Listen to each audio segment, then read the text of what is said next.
As we bring in Leigh Phillips now into this conversation, Michelle speaking to us from Atlanta. He's a science writer and European Union affairs journalist. His writing has appeared in Nature, The Guardian, Scientific American. His recent piece for Jacobin is headlined The Political Economy of Ebola. What do you mean by this, the political economy of Ebola? Leigh Phillips. Well, I think we need to look at the political and economic circumstances, particularly around this particular disease, both in the United States, in Western countries, in terms of the funding for research, where that's coming from, and in terms of austerity in Europe, but also austerity in West Africa as well. There's a sort of two prongs to this.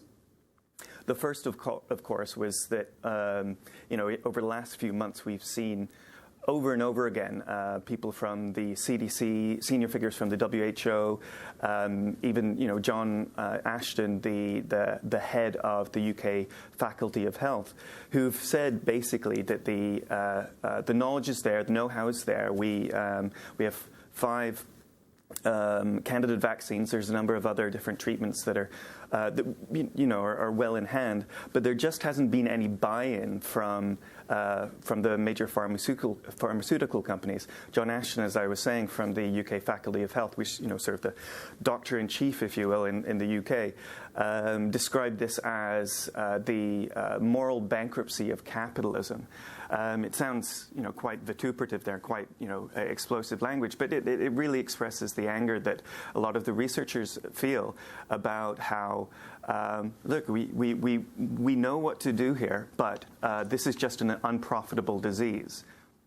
So could you elaborate, Leigh Phillips, on the point that you make in your article about why it is that pharmaceutical companies are more interested in funding medications that people have to take over a long term rather than investing in one-off medicines like vaccines?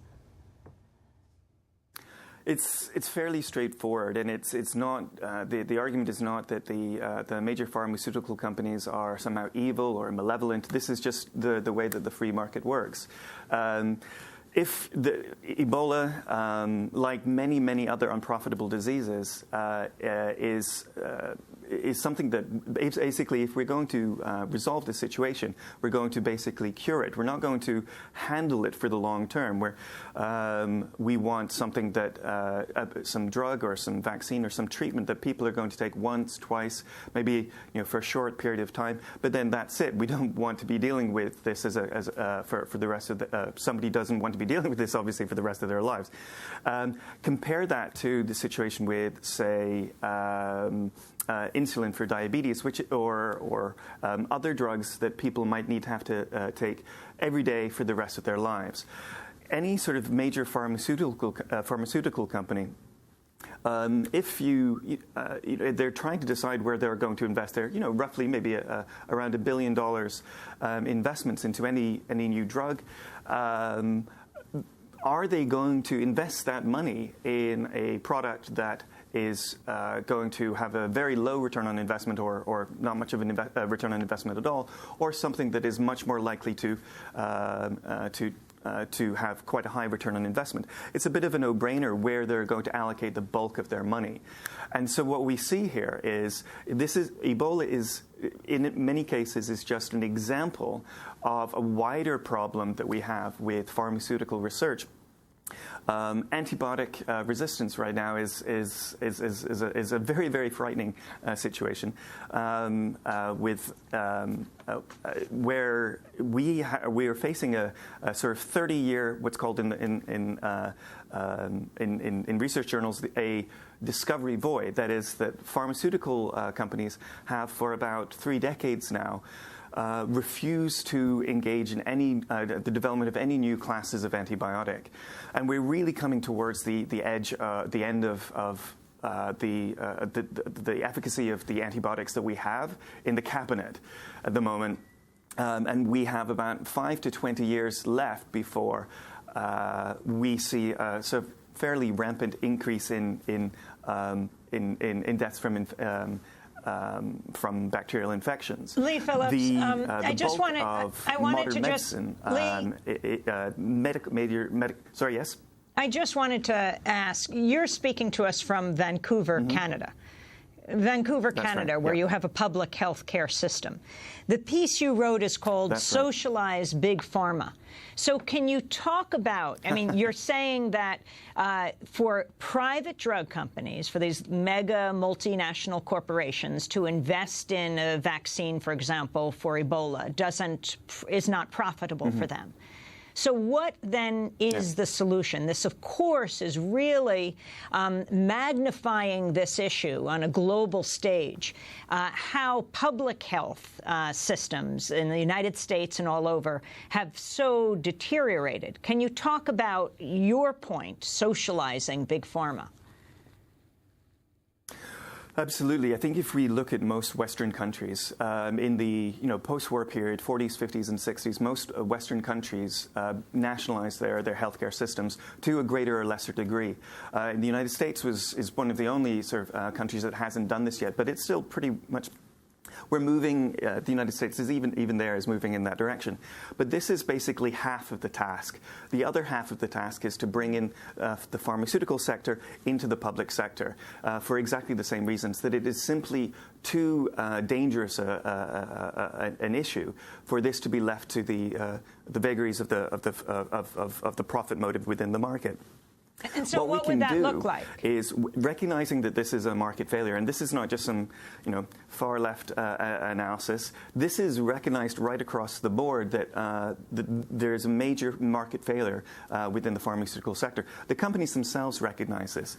The solution is one of two things: either a fairly major public intervention to fill that gap, or, as I argue, much more simply, is if we can use the profits from the revenues from profitable drugs to subsidize the research and development and commercialization of unprofitable diseases, we're going to, as a society, spend far less to solve this problem anyway. So that's the simple calculus there. Leigh Phillips, another point that you make in your article is that it's not coincidental that Ebola is affecting some of the poorest countries in the world. So could you talk about some of the collapse of the public infrastructure in Liberia and in Sierra Leone that has allowed this virus to spread as rapidly as it has, and what contributed to that collapse of public facilities? Absolutely. I think that, one of the really, really frustrating things with this particular issue is how it really demonstrates as John Ashton wrote in the UK, the moral bankruptcy of capitalism, not just on the one end in terms of research, but in West Africa as well, and Spain. We see that the same processes, the same free market driving ideology that it has reduced these countries to real dire poverty. These three countries are some of the most poor countries in the world, and when I say most poor countries in the world, I mean really right at the bottom of the global league tables, and their public healthcare infrastructure has been utterly decimated, not merely by civil war, but by a series of processes that are imposed by Western countries, international financial organizations like the International Monetary Fund. The International Monetary Fund itself recognizes this because just last week, Christine Lagarde, the head of the IMF, said to West Africa, look, now is not the time to be worrying about your spending. Go ahead, increase your spending. And she finished her comments by saying, we don't normally say this. Well, this is exactly true. The sort of structural adjustment that has been imposed in these countries and many other countries as well is what is responsible for the decimation of the healthcare infrastructure in these countries. And we're seeing it in fact this exact same processes in Spain. The European Union has imposed, since the economic crisis, since the Eurozone crisis, a series of absolutely brutal austerity programs in the southern flank, in Spain, in Italy, Greece, Portugal, and in Ireland as well. part of the response, the result of this has been, again, a real deterioration of public health infrastructure. Spain has seen basically a quarter of its spending on healthcare cut for the last few years annually. So you see nurses and other medics marching in the streets in Spain. They call them these white ties because people are wearing their white lab coats, protesting what's happened with austerity. The hospital where we've seen the cases in Spain, their isolation ward was shut down directly as a result of the imposition of austerity by Brussels and the decisions in Madrid. It is on both ends, both the market failure in terms of pharmaceutical research and the decimation of public healthcare infrastructure, both in West Africa and in Europe, it's two sides of the same coin. They both put capitalism in the dock here. There's a friend of mine who's a phylogeographer, Rob Wallace. He has this wonderful phrase about this, about how pathogens follow inequality and expropriations like waterfalls follows cracks in ice. And I think that's absolutely correct. I think we need to begin to ask whether capitalism itself is not pathogenic, whether neoliberalism is not pathogenic. Leigh Phillips, we're going to have to leave it there. We thank you so much. Science writer, European Union Affairs journalist, joining us from Vancouver, Canada. We'll link to your piece in Jacobin, headlined The Political Economy of Ebola, at democracynow.org.